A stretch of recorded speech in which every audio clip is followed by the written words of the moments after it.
મહારાષ્ટ્રમાં ભાજપના વિજયને જનરેશન જીના સમર્થનને આભારી યુવાનોએ જાતિવાદને જાકારો આપી વિકાસની રાજનીતિને સ્વીકારી હોવાનો સાંસદ સુધાંશુ ત્રિવેદીનો દાવો।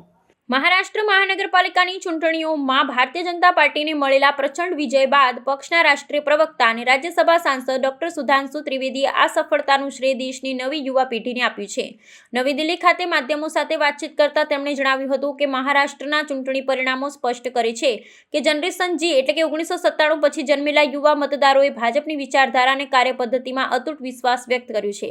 તેમણે આ જનાદેશને માત્ર એક રાજકીય જીત ગણાવવાને બદલે યુવા માનસિકતામાં આવેલા સકારાત્મક અને વિકાસલક્ષી પરિવર્તનનું પ્રતિબિંબ ગણાવ્યું હતું। ડોક્ટર ત્રિવેદીએ ચૂંટણી વિશ્લેષક કરતા ઉમેર્યું હતું કે આજના આધુનિક યુગના યુવાનો જાતિવાદ કે નકારાત્મક રાજકારણથી ઉપર ઉઠીને માત્ર વિકાસ, ટેકનોલોજી અને ભવિષ્યની ઉજ્જવળ તકોને જ પ્રાથમિકતા આપી રહ્યા છે।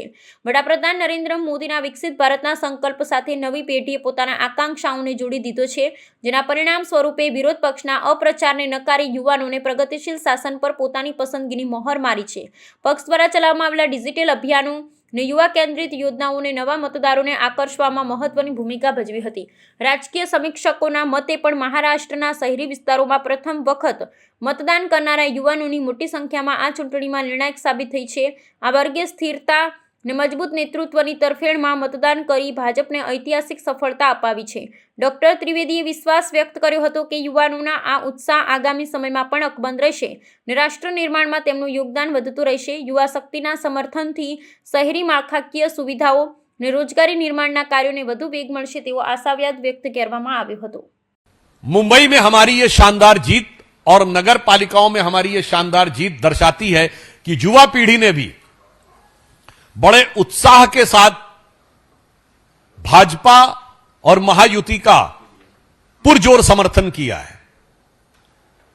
हम इसके द्वारा कह सकते हैं कि जेन जी ने ये वीबी के पक्ष में मतदान दिया है।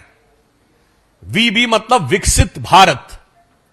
विकसित भारत के जिस मार्ग पर भारत आगे बढ़ रहा है प्रधानमंत्री जी के नेतृत्व में, और श्री देवेंद्र फडणवीस जी महाराष्ट्र में उसका नेतृत्व कर रहे हैं, मुझे लगता है कि जेन जी ने उस दिशा में हमें पुरजोर समर्थन देकर और शक्ति प्रदान की है।